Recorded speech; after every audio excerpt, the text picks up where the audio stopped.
ഇടുക്കി പീരുമേട് പാമ്പനാറ്റിലെ വ്യാപാര സ്ഥാപനത്തിൽ ക്രിസ്മസ് പുലർച്ചെ മോഷണം നടത്തിയ പ്രതി പോലീസ് പിടിയിൽ. പാമ്പനാർ പട്ടുമുടി സ്വദേശി അബീദ് മുഹമ്മദാണ് പിടിയിലായത്. പലചരക്ക് സ്ഥാപനത്തിൽ നിന്നും 1.5 ലക്ഷത്തിലധികം രൂപയാണ് അബീദ് മുഹമ്മദ് കവർന്നത്.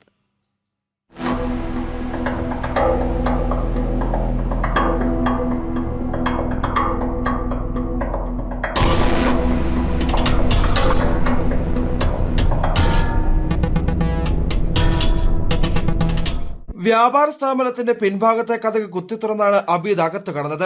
മേശയ്ക്കുള്ളിൽ സൂക്ഷിച്ചിരുന്ന 1.5 ലക്ഷം രൂപയും സിഗരറ്റ് ബണ്ടിലുകളും പ്രതി അപഹരിച്ചു. വ്യാപാര സ്ഥാപനത്തിലെ CCTV ക്യാമറകൾ മറച്ച ശേഷമായിരുന്നു മോഷണം. സാഹചര്യ തെളിവുകളുടെ അടിസ്ഥാനത്തിലാണ് പോലീസ് പ്രതിയിലേക്ക് എത്തിയത്. കസ്റ്റഡിയിലെടുത്ത് വിശദമായി ചോദ്യം ചെയ്തതോടെ അബീദ് കുറ്റം സമ്മതിച്ചു. ഇയാൾ ഒറ്റയ്ക്കാണ് മോഷണം നടത്തിയതെന്നാണ് പോലീസ് പറയുന്നത്. മുമ്പും സമാന കേസുകളിൽ പ്രതിയായിട്ടുള്ളയാളാണ് അബീദ് മുഹമ്മദ്. മോഷണം മുതൽ വീണ്ടെടുക്കാനുള്ള ശ്രമം പോലീസ് ആരംഭിച്ചിട്ടുണ്ട്. അബീദിനെ സംഭവ സ്ഥലത്തെത്തിച്ച് തെളിവെടുപ്പ് നടത്തി.